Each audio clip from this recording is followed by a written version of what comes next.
Chapter 3. Fusion and the subjugated self. Fusion is a process or event that occurs with regard to the individual and media, by which the person becomes one with media. This process transcends person or subject via occupation by media.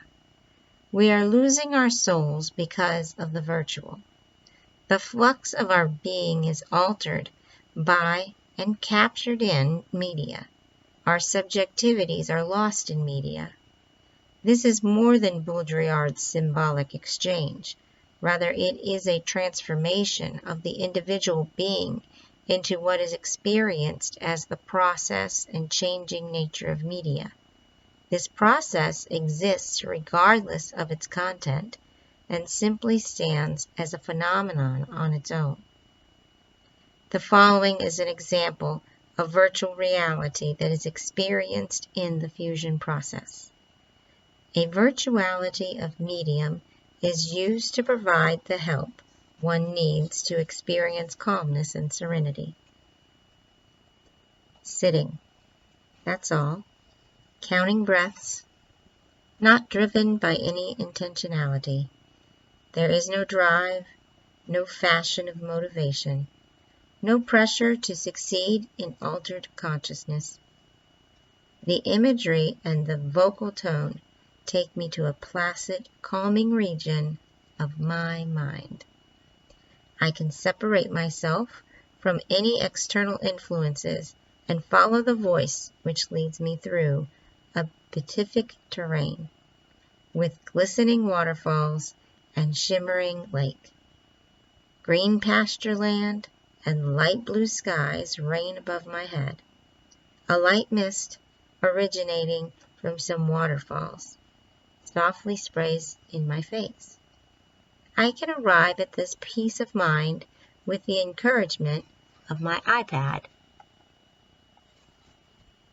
of its trending podcasts and YouTube videos in the form of relaxation and meditative spirit. This is my placid, private world which I dwell. Although others use the same medium, I spend this time alone on the internet, eliminating my mind's eye's view, because the beauty is provided through my connection with my mouse and screen of my PC. This placid experience is neither interior nor exterior, but instead is in a virtual space, which incites the mind to connectedness. It is the experience of fusion, whereby the whole of one's self becomes caught up in the process. To this extent, the person becomes one with media in the process. The subject is identical to media in this process. Therefore, there is no contradistinction, no dialectical moment, and no interior versus exterior. Such envelopment allows for the feeling of disconnect from the world of force and ideas. In fact, there is entrapment of the subject in the process, whereby the will is integrated with media process. Persons become mere connections inside of media process.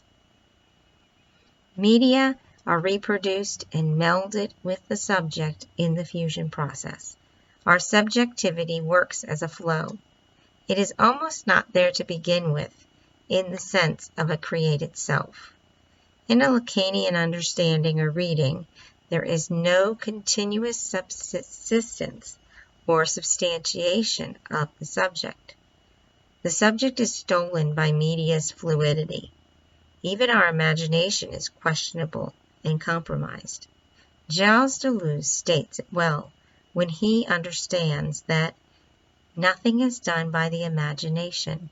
The production of an idea by the imagination is only a reproduction of an impression. The degree of vividness that makes sense perception acute is found in the pixels of representation. Within the mind of the individual are also intrusive pixels which make up memory. The reproduction is the subject caught in media process. Sitting in front of a media device is more than just captivating. There is the loss of self in this process. Memories and minds affected by fusion are in a perpetual process of reimagining, distortion, and violence. The more pixels, the more memory, and then the more lost in the process the subject becomes. There is a great and significant loss of control as well. Pixel value and auditory stimuli that correspond to the fusion process are so overpowering that the subject must give way. It gains integration with the media moment by moment. Whether experienced as degrading or orgasmic, media have held a strong grip on the soul in our collective consciousness and our collective unconsciousness for decades.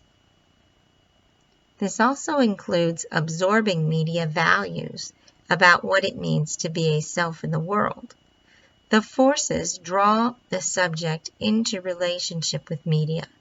The person ultimately comes to understand themselves as identical to a media characterization based in the seeming myriad options.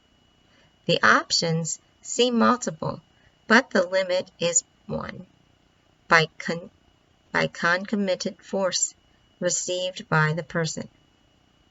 There are a multitude of images that influence what we become, but we all become one person. We become more alike than we realize. The creative process is stifled by media portrayals of what we should become, which are not fair to many. The experience of fusion determines identity by violating the subject. Fusion sucks us in, no matter what our inclination. It is a violation of the subject. Each time one is engaged with a media device, whether it is television, gaming, or a PC, the subject is violated and ensnared. From birth, one has no other baggage to bring to an experience than that very meaning-making apparatus of the larger media. Even in a child's infancy, media are so pervasive that they affect the formation of the subject. Catherine C. Montgomery extends the concern that there must be a way to clearly present information to children in order to maintain quality of care for their minds. Montgomery states there is a need for policy and protocol to help ensure the development of a quality digital media culture for children. And there is more to this discussion than meets the eye.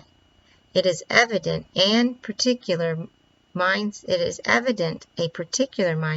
is expected of children in the digital or information age.